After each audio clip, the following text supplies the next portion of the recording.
Former Economic Freedom Fighters, EFF, Member of Parliament, Vusi Khoza, has once again captured the attention of South African political circles after making scathing remarks about his former party's dismal performance in a recent by-election in Mandeni Municipality, KwaZulu-Natal. The by-election, which was a critical test of the EFF's growing or declining influence in the province, resulted in the party securing only a shocking 20 votes. This low figure has raised eyebrows and triggered discussions about the EFF standing in a region where it has struggled to build significant support. Shortly after the announcement of the results, Vusi Khoza took to social media to deliver a stinging rebuke to the EFF, thanking the residents of Mandeni for what he termed their honesty and urging that KwaZulu-Natal should never vote for the party again. His words reverberated quickly, generating a flurry of reactions and sparking conversations that extended beyond the borders of Mandeni. While many perceived Khoza's statement as an act of bitterness, others saw it as a reflection of legitimate criticism rooted in frustration over the direction the EFF has taken since his expulsion. To understand why Khoza's words carry weight and why the Mandeni result matters, we need to take a step back and revisit the trajectory of both Vusi Khoza and the EFF in KwaZulu-Natal. Khoza was once a central figure in the EFF's political machinery in the province. His powerful oratory, organizational skills, and grassroots appeal positioned him as a key leader capable of expanding the party's footprint in a region traditionally dominated by the African National Congress and more recently challenged by the emergence of the MK party under Jacob Zuma. His sudden expulsion from the party was surrounded by unclear circumstances, leading to speculation and division among supporters and critics alike. Since his departure, Khoza has kept a relatively low profile in mainstream politics, but his latest comments show that he continues to observe the EFF's fortunes with keen interest. His commentary on Mandeni not only speaks to personal grievances but also highlights a wider concern about the EFF's waning appeal in certain regions.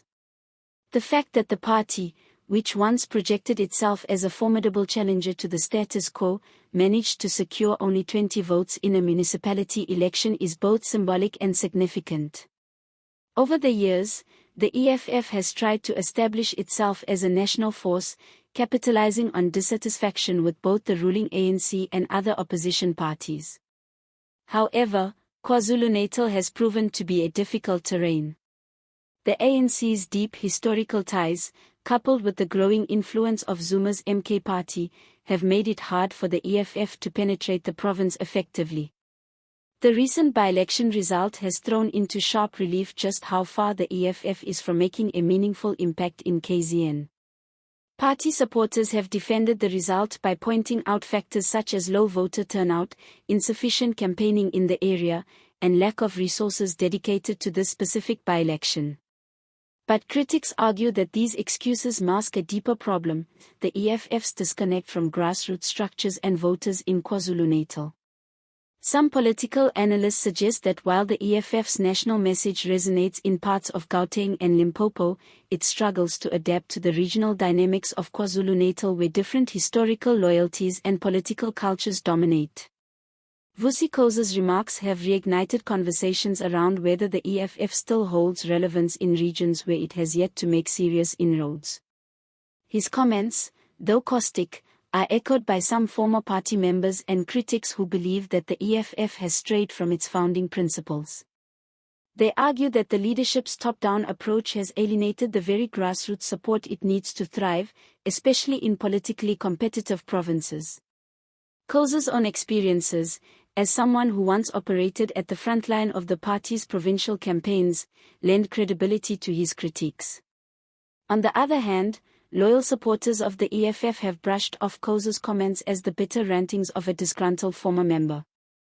They maintain that his expulsion was justified and that his current criticism is driven more by personal vendetta than by genuine concern for political progress.